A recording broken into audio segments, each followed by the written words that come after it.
Here we go with another day of diorama building. So by now you should know a lot of the processes of that goes into diorama building.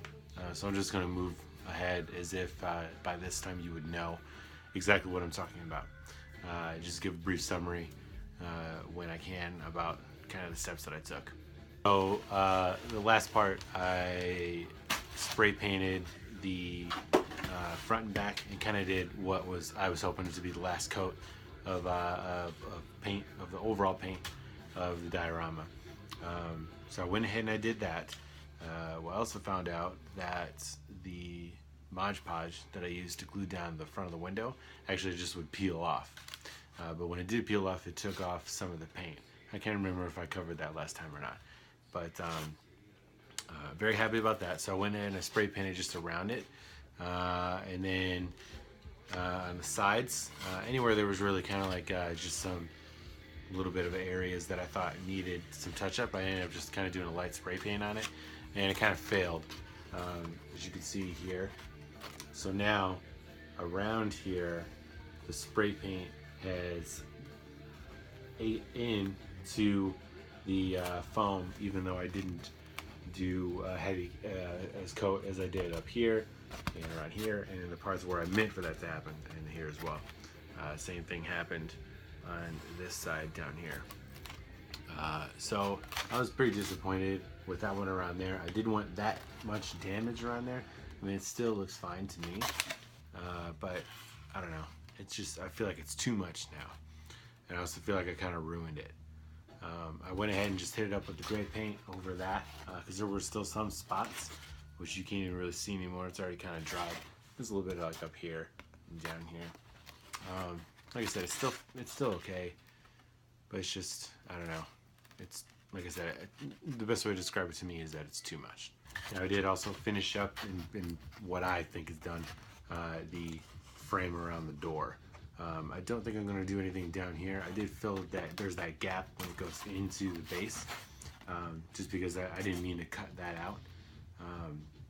Well, I wasn't thinking when I did cut it. So from the frame, from this piece that was around, I just cut the bottom part out and just painted it. So there will be like a little brick pretty much that'll go in there, but it won't be connected.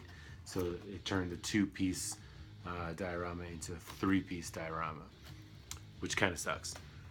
Maybe put, you know, some wood planks over it. I will have that front piece of wood that's there, almost like the doorway, or the bottom base of the doorway. Man, I should have Googled what that's called, but I don't remember. But I might put some planks on there as you know, like you would, like if construction workers are coming through or something like that. But I don't know. We'll see what it looks like when it's done. When it's all done, what kind of additions I need to do to it. I also went ahead and I did, like I said, the spray paint all around here. Now this is the base. Now I think, you know, there were still some parts down here that needed some touching up. This one you couldn't really mess up like I did the other one, so this one was fine.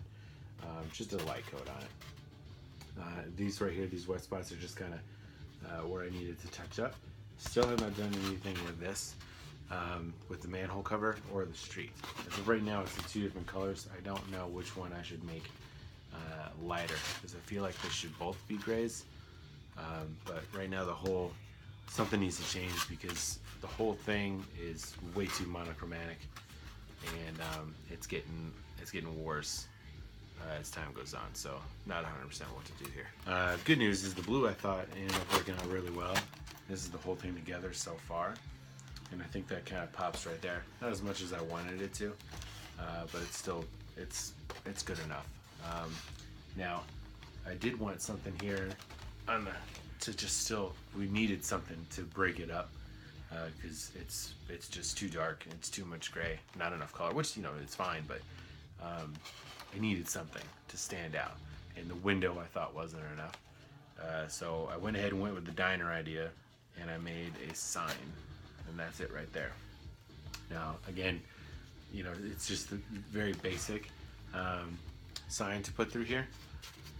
I tried to go as weathered as possible. The green, I know normally you wouldn't find on a diner sign. or anything like that. And I'm trying to mimic neon as much as possible without using neon.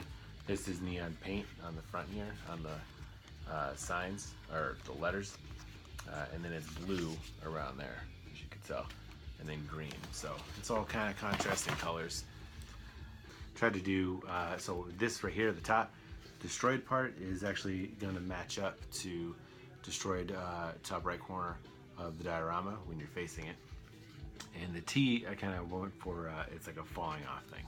So hopefully that's what you're getting when you look at it.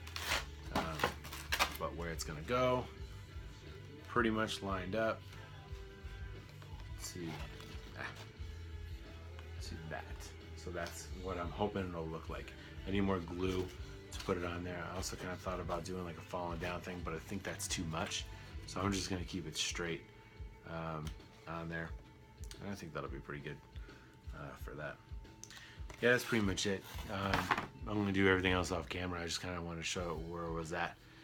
Tomorrow will be the final day because I want to cut this down to just 5 days. And we're pretty much in a home stretch now anyway. So tomorrow we'll go over just kind of accessorizing on the diorama and see what else we could do with it. Try not to fuck it up any more than we already did.